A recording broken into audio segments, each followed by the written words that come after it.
za za za za za, che tempo fa per te trovare, io senza te non posso stare, za za za za za za za za za za za.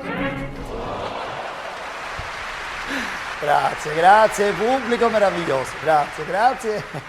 Come dicono in Portogallo, benvenuto a un Non se preoccupe news. In Italia non ti preoccupare news, in Sicilia fottetine news. E il primo TG siciliano approvato pure in Vaticano.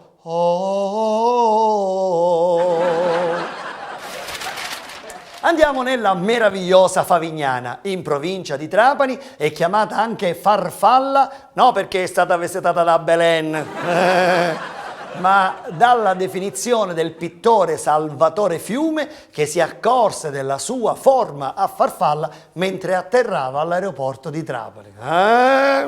Famosa per la tonnara e per la pesca del tonno, che ormai non si pratica più, per la gioia di tutti i tonni a pinna gialla. Il sindaco comunque ha dichiarato che il tonno a Favignana non si tocca, neanche con un grissino. E da Favignana arriva una notizia incredibile, successa ad una turista milanese che ordina la famosa pasta con il tonno, ma dopo averla mangiata viene ricoverata al pronto soccorso. E che è successo? Voi starete pensando, il tonno era variato. Ma quando mai a Favignana per Domeu tonno variato?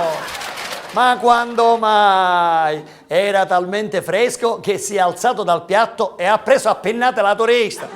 Dice, ma come mai il tonno si è comportato così? E certo, è successo quando la signora ha messo il parmigiano sulla pasta. Ma come si permette? O formaggio, picciotti, si mette il formaggio nella pasta col tonno in Sicilia. Pensate il tonno, la piglia a pennata. Ma come ti permette? La turista se l'è cavata con qualche escorazione, è passata la paura, è tornata in albergo. Anche la scienza spiega il comportamento del tonno. Sì.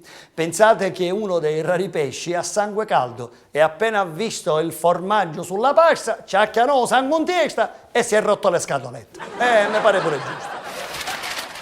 Ed è successa la stessa cosa anche a Milano, dove un turista siciliano mangia tonno in un noto ristorante, ma viene ricoverato d'urgenza. E di sicuro nella pasta non ha messo il parmigiano. Ma dico, il tonno a Milano ti deve andare a mangiare. Vero è che ci sono posti dove arriva fresco, sì, tutti i giorni dalla Cina. Cacete, con tutti sto sushi che si mangiano a Milano. Ma se uno va a Milano, deve mangiare le cose tradizionali. O tonno, sa mangiare la cassola, lo sbus, il risotto alla milanese, no la tagliata alle tonno. Alle accuse di far uso di pesce congelato, il ristorante ha replicato dicendo che il pesce era fresco. Sì, lo hanno pescato a Milano Marittima. Anche l'ASL comunque ha confermato, il pesce sapeva di mojito. Allora è sicuro a Milano Marittima.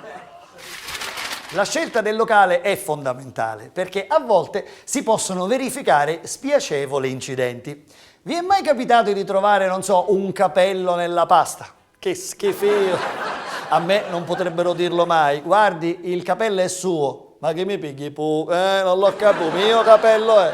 Invece a Messina, figlioli, un signore ha trovato addirittura un chiodo nella pizza. Per fortuna non gli è caduto il ponte. Pare comunque che la colpa sia proprio del proprietario. La pizza per lui è un chiodo fisso.